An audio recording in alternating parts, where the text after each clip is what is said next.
আপনাদের সবাইকে আজকের এমপি নিউজে স্বাগতম। আপনারা দেখছেন এমবিবিডিস ইউটিউব চ্যানেল এবং আমি আছি সম্রাট। So let's get today's hour video.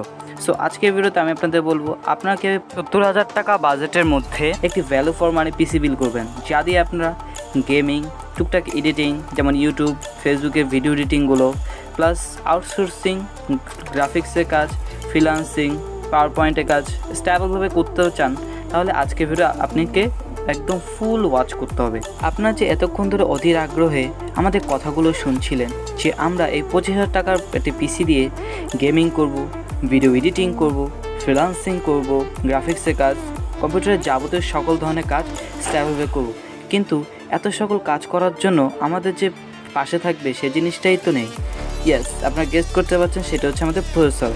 তো এখানে আমরা প্রসেসর হিসেবে রেখেছি Ryzen 7 5600G, যেটি 8 কোর এবং 12 থ্রেডের সাথে আসে। Gen 3 আর্কিটেকচারে বিল্ড করা একটি প্রসেসর, যার বেস ক্লক স্পিড হচ্ছে 3.90 GHz up to max boost clock speed হচ্ছে 4.40 GHz, এবং এটি আপনার পিসিকে ফুলি রান করবে। আপনার যদি গেমিংয়ের জন্য ধরেন like free fire, PUBG, call of duty, তারপর পাবজি লাইট, পাবজি ভেট ভার্সন, অ্যাসফল্ট, এই টাইপের গেমসগুলো যদি খেলতে চান, তাহলে এই পিসিটি আপনার জন্য এবং প্রসেসরটি one of the best processor. Hi guys, আপনারা কি একটা জিনিস লক্ষ্য করছেন? আমরা তো এতক্ষণ র্যাম, এসএসডি, প্রসেসর কত কিছুই না বললাম, কিন্তু এটা ভেবে দেখেছেন এগুলো আমরা কোথায় লাগাবো? আমরা তো সে জিনিসটাই ভুলে গেছি। তো সমস্যা নাই, আমি এখন আপনাদের বলছি। আমরা এখানে মাদারবোর্ড হিসাবে রেখেছি আসুসের একটি মাদারবোর্ড, যেটি হচ্ছে আসুস টাফ গেমিং সিরিজের মাদারবোর্ড, যার মডেল নাম্বার হচ্ছে আসুস B520M প্লাস, একটি মাইক্রো ATS মাদারবোর্ড, এবং এটি ডুয়াল চ্যানেলের DDR4 3700 মেগাহার্টজ মতো র্যাম সাপোর্ট করে। কিন্তু সমস্যা হচ্ছে আমাদের র্যামটাই তো সাপোর্ট করে 3200 মেগাহার্টজ।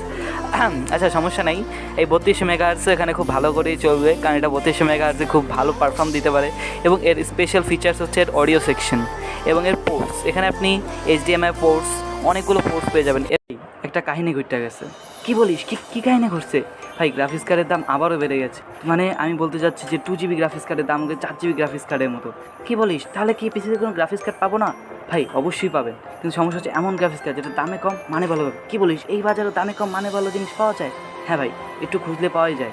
আমরা এখানে রেখেছি PNY ব্র্যান্ডের RTX 3050 8GB DDR6 একটি গ্রাফিক্সটি, খুবই ভালো মানের একটি গ্রাফিক্স কার্ড, এবং এর সাথে আপনারা পেয়ে যাবেন ক্লক স্পিড হচ্ছে 1000 মেগাহার্টজ, এবং এখার সাথে আপনি 64 বিট সাপোর্ট করতে পেয়ে যাবেন, এবং আপনার এখানে 300 ওয়াটের যে পাওয়ার সাপ্লাই সেটা থাকলে এই গ্রাফিক্স কার্ড চালাতে যাবেন, এবং এটি 3টা ডিসপ্লে হাইস্ট চালাতে পারবে। আমাদের নিত্যদিনে এত সকল কাজের মাঝে আমাদের সাপোর্ট দেওয়ার জন্য অবশ্যই প্রসেসরের সাথে আমাদের তো কিছু প্রয়োজন।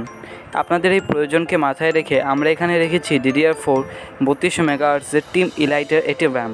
আমরা জানি টিম ইলাইট হচ্ছে টাইওয়ানের একটি ব্র্যান্ড, এবং টাইওয়ানের every product is ever for good, এবং এই র্যামটি বাজেটে একদম সেরা কাতারেই থাকবে। এই র্যামটি 3200 মেগাহার্টজ DDR4, এবং এর মার্কেট প্রাইস হচ্ছে অ্যারাউন্ড 2400 থেকে 2500 টাকার মধ্যে। এটি আপনার মার্কেটের সকল দোকানে অ্যাভেলেবল পেয়ে যাবেন, এবং এটি খুবই হাই ডিমান্ডিং র্যাম, বিকজ এই র্যামটা AMD Ryzen 5-এর 5600G এর জন্যই মেইনলি বেস করে রেডি করা, কারণ ওইটাও 3200 মেগাহার্টজ পর্যন্ত র্যাম সাপোর্ট করে, এবং এটাও 3200 মেগাহার্টজের র্যাম, এবং এর হিটসিং হচ্ছে ওয়ান অফ দ্য বাজেটের বেস্ট হিটসিং। আমরা আমাদের এই পিসি স্টোরেজ হিসেবে রেখেছি একটি 500GB হার্ড ডিস্ক। আরে চেপার কেঞ্জু थप्पड़ मारूंगा, क्या 500GB हार्ड डिस्क क्या कहता है? अरे 25GB हार्ड डिस्क आपका चलता है नहीं?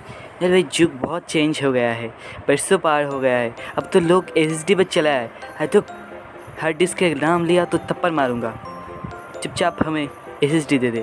আচ্ছা ঠিক আছে, আমরা SSD দিচ্ছি। সো আমরা এখানে রেখেছি কিংসপান ব্র্যান্ডের 256GB একটা SSD, যেটি হচ্ছে SATA একটি SSD, যার রিড স্পিড হচ্ছে 560 Mbps এবং রাইড স্পিড হচ্ছে 500 Mbps।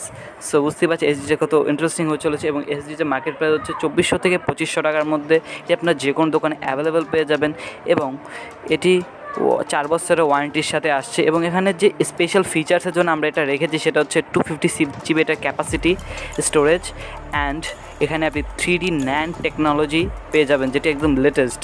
এটা প্র্যাকটিক্যালি খুব ভালো কাজ করে নেক্সট কম্পিউটার থেকে।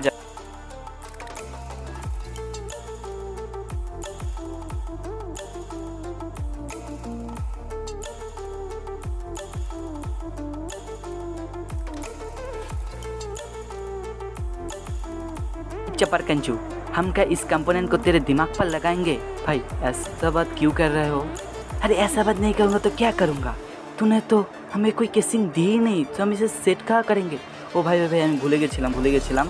সো আমরা এখানে কেসিং হিসেবে রেখেছি অপো ব্র্যান্ডের E335D মডেলের একটি মাইক্রো ATX কেসিং, এবং এটি এই কেসিংয়ের মধ্যে আপনারা মাদারবোর্ড যেগুলো সাপোর্ট করতে পারবেন সেগুলো আমি বলে দিই। ATX মাদারবোর্ড সাপোর্ট করতে পারবেন, মাইক্রো ATX এবং মিনি ATX, এবং এখানে আপনি পেয়ে যাবেন 4টি রেইনবো RGB ফ্যান, যেখানে সামনে 3টে এবং পিছনে 1টি, এবং সাইডে অরিজিনাল টেম্পার গ্লাস পাওয়া যায়, যার কারণে আপনার ভিতরে সব কিছু খুব ভালোভাবে দেখতে হবে এবং RGBগুলো খুব ভালোভাবে শো করে।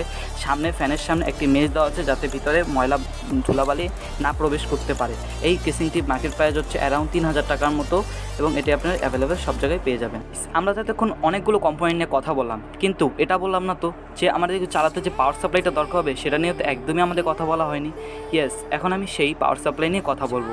আপনারা যে প্রসেসরটা নিলেন, প্লাস মাদারবোর্ডটা নিলেন, প্লাস মনিটরটা নিলেন, প্লাস গ্রাফিক্স কার্ডটা, এই সব কিছু চালাতে হলে তো পাওয়ার সাপ্লাই দরকার আছে। এবং আমরা দেখেছি গ্রাফিক্স কার্ডে 300 ওয়াটের পাওয়ার সাপ্লাই, নিচে কোনো পাওয়ার সাপ্লাই নিলে সেই গ্রাফিক্স কার্ডটা চলবে না।